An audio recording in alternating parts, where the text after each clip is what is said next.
Hi guys, welcome to plastic surgeon blog. इस video में हम लोग देखेंगे कि ईसीजी को हम लोग कैसे रीड कर सकते हैं और समझ सकते हैं, एक बेसिक आइडिया ईसीजी को रीड करने के लिए।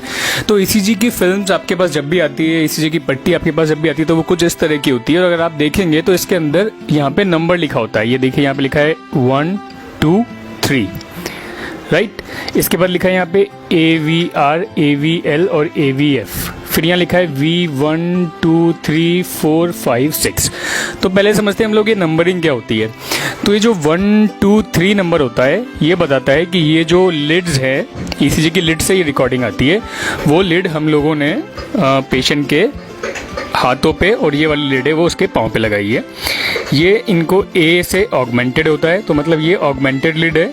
और ये जो है वो चेस्ट के ऊपर लगाते हैं, मतलब हार्ट के ऊपर। इन लिड का काम ये होता है कि जब हम लोग को एक्सिस का डेविएशन देखना होता है तो हम लोग उसमें यूज़ करते हैं, लेकिन मैं उसको यहाँ पे डिस्कस नहीं कर रहा हूँ क्योंकि वो बहुत ज़्यादा कॉम्प्लिकेटेड हो जाएगा और आप बेसिक अंडरस्टैंडिंग फिर नहीं ले पाएंगे। तो ईसीजी की फिल्म कुछ इस तरह की होती है आपके सामने। इसमें आपको देखना है लिड कौन सी है, 1 2 3, AVR, AVL, AVF और फिर V1 2 V6। इनकी पोजीशन बॉडी चेस्ट में कुछ इस तरह से होती है। यहाँ पे हम लोग V1 2 3 4 5 6 तरह से लिड्स लगाते हैं। फिर एक लिड हाथ पे लगाते हैं, एक इस हाथ पे लगाते हैं और एक पाँव पे लगाते हैं, राइट। तो इस तरह से हम लोग लिड की पोजीशन ईसीजी में करते हैं।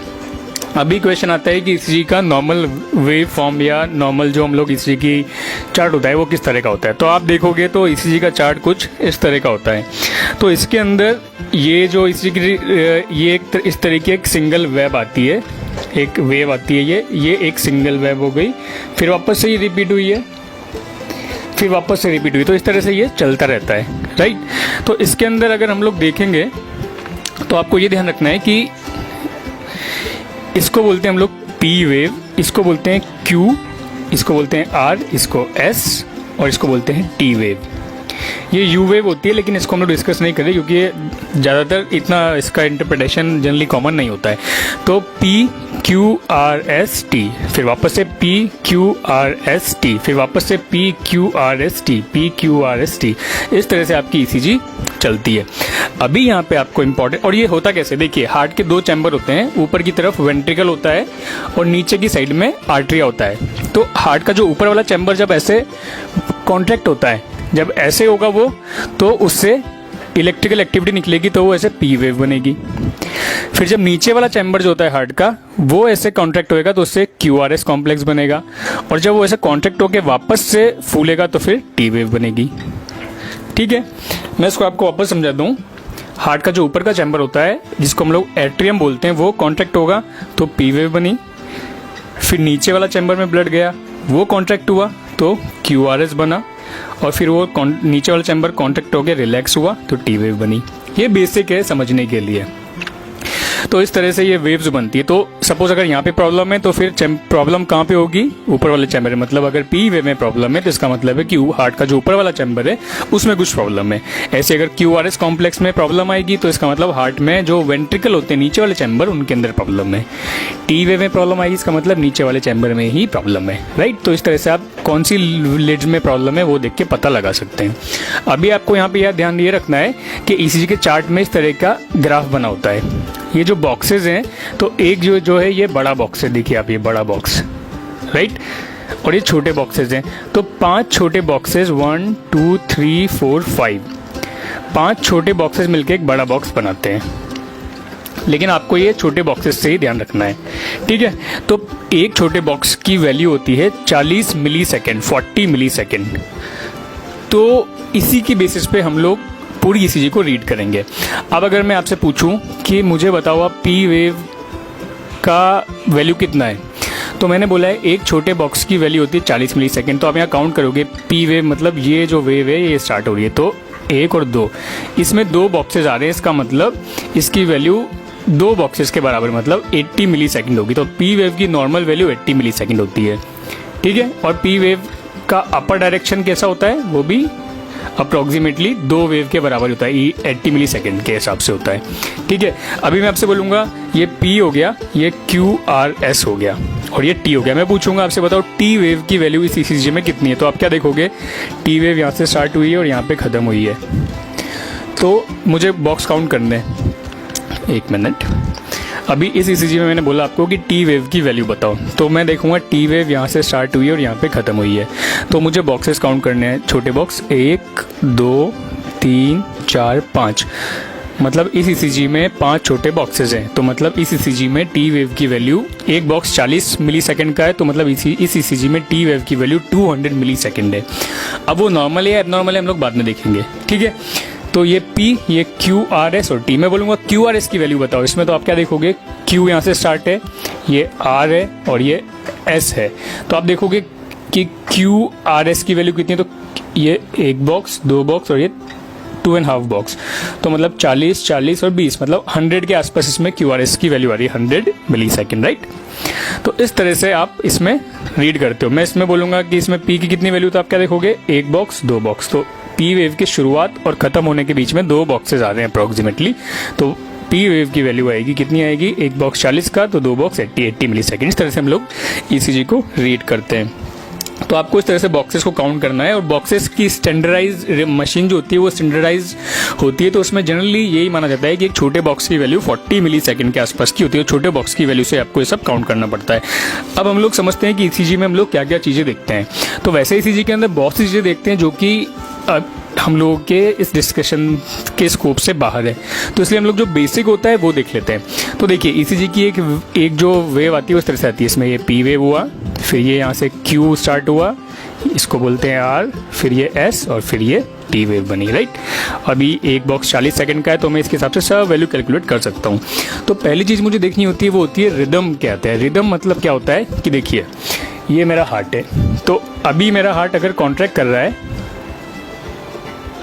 इस तरह से, तो ये रिदम में कॉन्ट्रैक्ट कर रहा है, मतलब ये हर टाइम बराबर, मतलब ये 1 सेकेंड में एक बार कॉन्ट्रैक्ट हो रहा है। लेकिन अगर ये ऐसे होगा, अभी ऐसे हो रहा है, फिर ऐसे ऐसे हो गया, फिर ऐसे ऐसे हो गया, फिर ऐसे ऐसे हो गया, फिर ऐसे ऐसे, फिर ऐसे ऐसे ऐसे, जिसको हम लोग बोलते हैं पाल्पिटेशंस होना। तो रिदम डिस्टर्ब हो गई, मतलब कभी ये जल्दी जल्दी हो रहा है, कभी धीरे धीरे हो रहा है, कभी जल्दी, तो रिदम डिस्टर्बेंस। तो रिदम हम लोग को चेक करनी होती है कैसे, कि आपको देखना होता है कि जो P, Q, R, S, T का वेव फॉर्म है वो हर बार बराबर आ रहा है। या फिर दूसरा तरीका है कि आप R वेव को देखो, कोई सी भी 2 वेव्स को देख लो। तो मैं यहाँ पे आपको देख के बताता हूँ रिदम को कैसे देखते हैं। ये देखिए ECG है, तो यहाँ पे मैं देखूंगा P, Q, R, S, T, P, Q, R, S, T, P, Q, R, S, T, P, Q, R, S, T, ठीक है, P, Q, R, S, T। तो यहाँ पे मैं देखूंगा 2 R वेव के बीच में कितने बॉक्सेस हैं, 1 2 3, ठीक है। इसके बाद वाली वेव में भी 1 2 3 बॉक्सेस हैं, 1 2 3 बॉक्सेस। इसका मतलब ये हार्ट ऐसे ऐसे नॉर्मली कॉन्ट्रैक्ट हो रहा है, मतलब कि यहाँ पे रिदम रेगुलर है। 2 R वेव के बीच में नंबर ऑफ बॉक्सेस अगर सेम है तो इसका मतलब रिदम आपकी रेगुलर है। लेकिन यही दूसरी ECG के अंदर अगर हम लोग देखेंगे कि नंबर ऑफ R वेव के अंदर, यहाँ पे आप देखते हैं, इसमें देखिए इन दोनों R वेव के बीच में बॉक्सेस हैं 1 2 3, यहाँ पे भी 1 2 3, लेकिन यहाँ पे 1 2 3 4 बॉक्सेस आ गए। फिर यहाँ पे 1 2 3 आ गए, फिर यहाँ पे 1 और 2 ही आए, फिर यहाँ पे 1 या 2 ही आए। तो इस तरह से डिस्टेंस अलग अलग आ रहा है R वेव के बीच में। इसका मतलब यहाँ पे रिदम बराबर नहीं, रिदम रेगुलर नहीं है, मतलब रिदम कभी कभी फास्ट हो रही है, कभी कभी स्लो हो रही है, राइट। तो पहला पॉइंट आपको रिदम देखना होता है, 2 R वेव के बीच में बॉक्सेस गिन के, तो आप रिदम देख लोगे। रिदम के बाद हम लोग का पॉइंट आता है कि हम लोग रेट कैसे कैलकुलेट करेंगे, मतलब हार्ट रेट कितनी है। तो हार्ट रेट कैलकुलेट करने के लिए आपको कुछ नहीं करना होता, आपको R वेव के बीच में बॉक्सेस काउंट करने हैं और बॉक्सेस को आपको डिवाइड, फिर आपको उस बॉक्सेस की जो वैल्यू आएगी मिली सेकेंड में, उसको आपको डिवाइड करना है 300 से। 300 स्टैंडर्ड वैल्यू, क्योंकि मशीन का जो कैलिब्रेशन होता है वो जनरली जो भी मशीन हम लोग यूज़ करते हैं मोस्ट ऑफ द हॉस्पिटल्स में वो 300 के पे ही कैलिब्रेट होती है। तो देखिए यहाँ पे मैं 2 R वेव के बीच में बॉक्सेस देखूंगा, 1 2 3 4 5 बॉक्सेस हैं। 300 को 5 से डिवाइड कर दूंगा तो इसमें हार्ट रेट कितनी आएगी, 300 डिवाइडेड बाय 5, मतलब अराउंड 65 के आसपास, 60 के आसपास हार्ट रेट आएगी। तो हार्ट रेट हम लोग R वेव के बीच में जो बॉक्स होते हैं उनको डिवाइड कर देखते हैं। अभी यहाँ देखिए, अब नॉर्मल हार्ट बीट कैसी है, P wave Q R S T, P Q R S T, P Q R S T। लेकिन अगर हार्ट बीट ज़्यादा चलेगी तो फिर इस तरह से जल्दी जल्दी डिफ्लेक्शंस आएंगे। और अगर आपकी हार्ट स्लो है, जिसको हम लोग ब्रेडिकार्डिया बोलते हैं, जैसे जो कि एथलीट्स में होता है, जो लोग योगा करते हैं उन लोगों की हार्ट बीट जनरली भी स्लो हो जाती है, या फिर कुछ पेशेंट जिनमें हार्ट फेल हो जाता है उनमें भी हार्ट बीट स्लो हो जाती है, तो फिर वो कुछ इस तरह की वेवफॉर्म आएगी, इतना गैप आएगा। तो अभी मैं देखूंगा तो 300 को अगर इस बॉक्सेस से डिवाइड करूँगा तो यहाँ पे हार्ट रेट नॉर्मल आएगी, लेकिन यहाँ पे डिस्टेंस कम है तो हार्ट रेट ज़्यादा आएगी। यहाँ पे हार्ट रेट बॉक्सेस का नंबर ज़्यादा है तो 300 को ज़्यादा वैल्यू से डिवाइड करूँगा तो हार्ट रेट कम आएगी। तो इस तरह से आप सेकंड पॉइंट जो होता है वो हार्ट रेट को कैलकुलेट करते हो।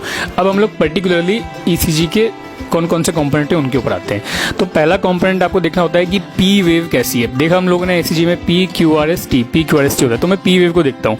तो पी वेव की नॉर्मल वैल्यू जनरली होती है कि 80 मिली सेकेंड से कम होना चाहिए, मतलब कि 2 बॉक्सेस या उससे कम होनी चाहिए। लेकिन अगर ईसीजी में इसकी वैल्यू ज़्यादा आएगी तो वो प्रॉब्लमेटिक होगा, राइट।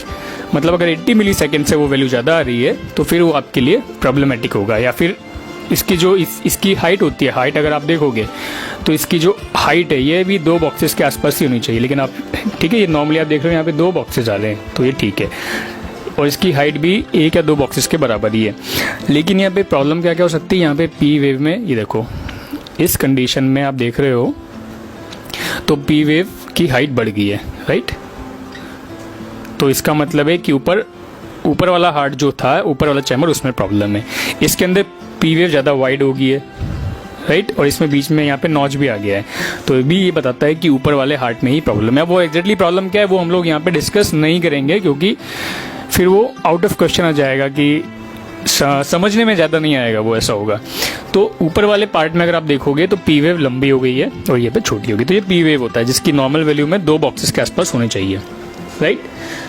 अभी पी वेव के बाद में जो कंपोनेंट हम लोग देखेंगे वो होगा क्यू आर एस। ये पी वेव हम लोगों ने देख लिया बॉक्सेस काउंट करके, अब ये क्यू आर एस, राइट।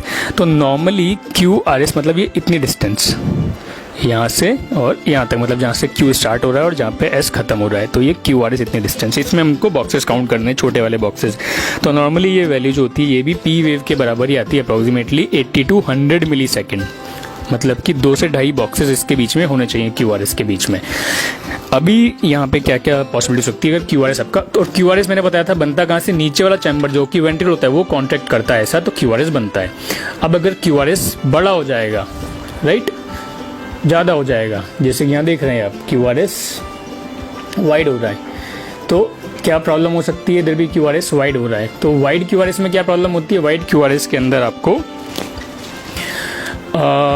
ये होता है कि वेंट्रिकल के अंदर कुछ तो भी प्रॉब्लम, मतलब वेंट्रिकल के अंदर फिब्रिलेशन हो सकता है, या वेंट्रिकल के अंदर फिब्रिलेशन के वेंट्रिकल में फेलियर हो सकता है, या हार्ट के ऊपर कुछ पानी जमा हो सकता है। तो बहुत सी पॉसिबिलिटी होती है, तो हम लोग क्यू आर एस को इस तरह समझ लेंगे। इसके बाद हम लोग की आती है टी वेव। ये तो नॉर्मली टी वेव मतलब इसके बीच में जो बॉक्सेस हैं, नॉर्मली टी वेव जो होती है उसकी नॉर्मल वैल्यू होती है 160 के आसपास, 160 मिली सेकेंड, और एक बॉक्स की वैल्यू होती है 40 मिली सेकेंड। तो मतलब टी वेव में 4 बॉक्सेस तक होने चाहिए, और इसकी हाइट भी इतनी होनी चाहिए जितनी कि पी वेव है, ऐसे थोड़ी सी ज़्यादा होनी चाहिए। लेकिन अभी यहाँ पे एबनॉर्मलिटी क्या होती है कि अगर आपकी टी वेव की हाइट बढ़ जाएगी तो उसको बोलते हैं हम लोग peeking of the T wave. अभी देखो इसके अंदर आपकी टी वेव जो है वो थोड़ी ऊपर हो गई है, इससे ऊंची हो गई है, ठीक है, टी वेव, तो इसको बोलते हैं हम लोग peeking of the T wave. अभी ये देखो कि इस ईसीजी में आपको यहाँ पे टी वेव कितनी बड़ी दिखाई दे रही है, देखो इतनी बड़ी बड़ी टी वेव होगी, ये P Q R S T इतनी बड़ी होगी। तो ये जो टी वेव का बढ़ना होता है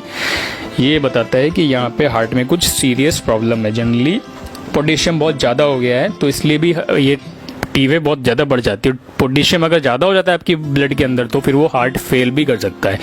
तो टी वेव का बढ़ना और टी वेव का इन्वर्जन, मतलब टी वेव उल्टी भी हो जाती है कई बार, जिसको हम लोग टी वेव इन्वर्जन बोलते हैं। देखिए यहाँ पे इन गोलों के अंदर टी वेव जो है वो उल्टी हो गई है, मतलब कि नॉर्मली टी वेव को ऐसे ऊपर आना चाहिए लेकिन वो नीचे जा रही है, तो ये बताता है कि आपके हार्ट में अटैक आया है। ये देखिए टी वेव उल्टी हो गई है। तो टी वेव का बढ़ना और उल्टा होना दोनों भी प्रॉब्लमेटिक होता है। अब इसके बाद हम लोग देखेंगे P R interval. P R interval क्या होता है ये देखिए, वापस से हम लोग देखते हैं। पी आर इंटरवल क्या होता है, जहाँ पे पी वेव खत्म होती है और जहाँ पे आर वेव शुरू होती है, तो इन दोनों के बीच का जो जगह है उसमें कितने बॉक्सेस आते हैं, उसको बोलते हैं हम लोग पी आर इंटरवल। ईसीजी के अंदर आपको वही देखना होता है। तो पी आर इंटरवल की नॉर्मल वैल्यू होती है 120 से 200 तक, मतलब कि यहाँ पे एक बॉक्स होता है 40 मिली सेकेंड का, तो यहाँ पे 3 से 5 बॉक्सेस तक आ सकते हैं, वो नॉर्मल होगा।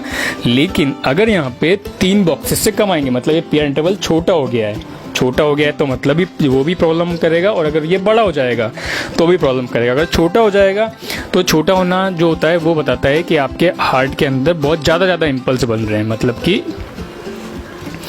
आपके हार्ट में ये जो कॉन्ट्रैक्शन है बहुत ज़्यादा हो रहे हैं। और लंबा होना मतलब है कि हार्ट के अंदर ब्लॉकेज हो गया, इसकी वजह से इम्पल्स बराबर नीचे नहीं पहुंच पा रहे हैं, तो वो भी एक डेडली कंडीशन होती है, तो वो भी आपको ध्यान रखना है। ठीक है, ये देखिए यहाँ पे पी आर इंटरवल नॉर्मली इसमें देखें हम लोग P R interval P wave और आर वेव के बीच का होता है। पी आर इंटरवल इसमें बॉक्सेस काउंट करते हैं जो कि 3 से 5 बॉक्सेस तक होने चाहिए। लेकिन अगर ये कम हो जाएंगे, जैसे कि यहाँ पे कम हो गए, तो इसको हम लोग बोलते हैं WPW सिंड्रोम। इसमें वो जो फाइबर्स होते हैं, वो जो इम्पल्सेस होते हैं, वो डायरेक्टली ऊपर वाले हार्ट से नीचे वाले हार्ट में पहुंच जाते हैं, और ये कंडीशन में आपको फिर उस बंडल जो होते हैं, वो एबनॉर्मल बंडल, उनको आपको रेडियो फ्रिक्वेंसी से एब्लेट करना होता है, बट वो हम डिस्कस नहीं कर रहे हैं। और सपोज अगर ये पी आर इंटरवल बढ़ जाएगा, ये तो शॉर्ट पी आर इंटरवल है, ये इसमें पी आर इंटरवल बढ़ गया, देखिए पी और आर के बीच में कितना डिस्टेंस आ गया, जबकि नॉर्मली इतना डिस्टेंस नहीं होता है। तो अगर इतना डिस्टेंस आएगा तो बताएगा कि आपका हार्ट जो है वो बराबर से काम नहीं कर रहा है, उसमें ब्लॉकेज हो गया है, तो उसको हार्ट ब्लॉक बोलते हैं। यहाँ पे पी आर इंटरवल बढ़ गया है। ठीक है, इसके बाद हम लोग क्या देखते हैं, ST सेगमेंट। ST सेगमेंट मतलब ये P वेव, ये QRS और ये T वेव। तो QRS और T, तो इन दोनों के बीच में कितने बॉक्सेस की जगह हम लोग इसका कॉन्फ़िगरेशन देखते हैं। S यहाँ पे आता है और T यहाँ पे आता है। तो नॉर्मली देखिए ये ऐसा होता है, लेकिन अगर आपका ST बढ़ जाएगा, जिसको हम लोग बोलते हैं ST एलिवेशन, तो मतलब ये नॉर्मली फिर ये ऐसा आएगा। तो ST एलिवेशन आपको बताता है कि आपको हार्ट अटैक आया है। मोस्ट कॉमनली ये हार्ट अटैक को ही बताता है, राइट। नॉर्मली ये देखिए P Q R S and T, तो नॉर्मली S और T इस तरह का होता है, मतलब यहाँ पे फ्लैट होता है, राइट। लेकिन ये अगर बढ़ जाएगा या फिर ये नीचे की साइड जा जाएगा, इसको अगर ये ऊपर जाता है तो इसको बोलते हैं ST एलिवेशन, राइट। और अगर ये नीचे जाता है तो इसको बोलते हैं ST डिप्रेशन। तो ST डिप्रेशन और एलिवेशन दोनों ही हमको बताता है कि यहाँ पे कुछ प्रॉब्लम है। देखिए इस ECG में आपको दिख जाएगा कि नॉर्मली बेसलाइन ST एलिवेशन ऐसा है, ST सेगमेंट ऐसा है, नॉर्मल फ्लैट होता है। लेकिन ये जब अगर बढ़ जाता है तो इसको ST एलिवेशन बोलते हैं, और ये ऐसे नीचे जाता है तो इसको ST डिप्रेशन बोलते हैं। ठीक है, और दोनों ही कंडीशन जो होती है वो प्रॉब्लम वाली होती है। और इसके बाद लास्ट में हम लोग देखते हैं QT इंटरवल क्या होता है।